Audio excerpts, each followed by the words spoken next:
This is really a great cause. I'm going to just talk about a few things here, and then we'll, maybe I don't know if you all have questions, but we're working on some things in the district, and I'll talk about it a little bit. Good evening, ladies and gentlemen.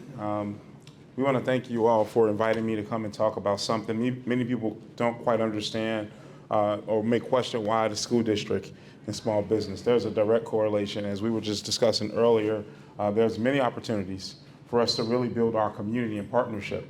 We know school districts we have a budget that's $2.6 billion. We have a lot of work that's being done on many levels. We're like a small city or a large city, however you want to frame it, and there's just opportunity. And so it's my honor to address you today on the topic that is near and dear to my heart, the importance of small business in our community. As superintendent of this district, I believe that supporting small businesses is not only crucial for our local economy, but also for the overall well-being of our students and families. Many of our families venture into small businesses. They are the backbone of our economy, providing jobs, fostering innovation, and creating a sense of community. They're the lifeblood of our neighborhoods, bringing unique products and services that enrich our lives in ways that larger corporations simply cannot.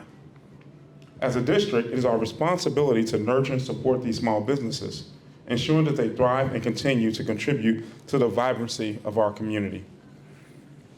To that end, I propose a couple of key actions that we as a district can take to support small businesses here in DeKalb.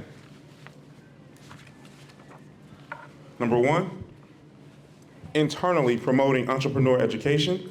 We can introduce entrepreneur education programs in our schools. We have some doing this, but we need to enhance it. Teach the students the skills that they need to start to run their own businesses. By fostering an entrepreneurial mindset from a young age, we can empower our students to become the small business owners of tomorrow. Our goal in our district, as we're shifting and we talk about our post-secondary push plan, is to go into these 4 E's: enroll, employ, enlist, or entrepreneurship. So it's a great match. Create a small business incubator program. And this will need partnerships in order to do it. We can establish small business incubator programs in partnership with local organizations, providing resources and support to aspiring entrepreneurs in our community. This program will offer mentorship, training, and access to capital to help small businesses get off the ground. One of the things that we're doing that I'm really excited about next year, we are in partnership and discussing to do financial literacy in our early learning centers.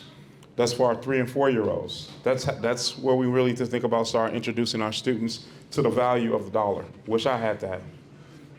Procure goods and services locally. We will prioritize sourcing goods and services from local small businesses whenever possible. By supporting local vendors, we can keep money circulating within our community and strengthen the local economy.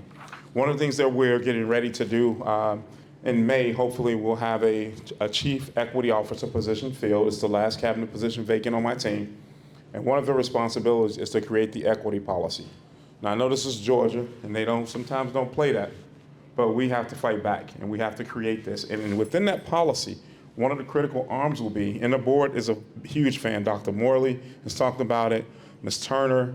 We want to create a policy where when we put out bids for contracts, that we must at a minimum have X number of, and I may be wording it incorrectly, I'm not the attorney, but we want to make it a requirement where we have so many women-owned and minority-owned businesses to get an opportunity at some of these dollars that we're spending. It's a lot of work happening here, that's all I can say.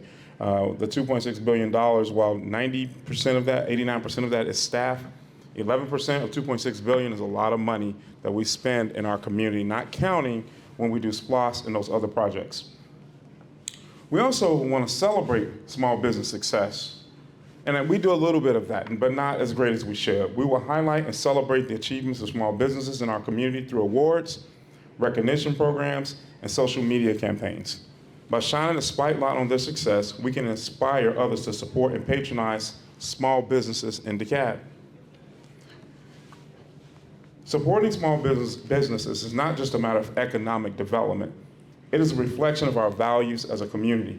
By taking these 7 actions, we can create a more vibrant, resilient, and inclusive economy that benefits us all. Together, let us commit to building a future where small businesses thrive and our community flourishes. I think the work that's happening here, small but mighty, right? Nothing great, everything great has started from a very small group of individuals that put their minds together collectively to really do great things. And thank you for bringing me here to be able to talk to you. And I'm open if you have any questions about the district and our efforts, or potentially how you can better support us or we can support you.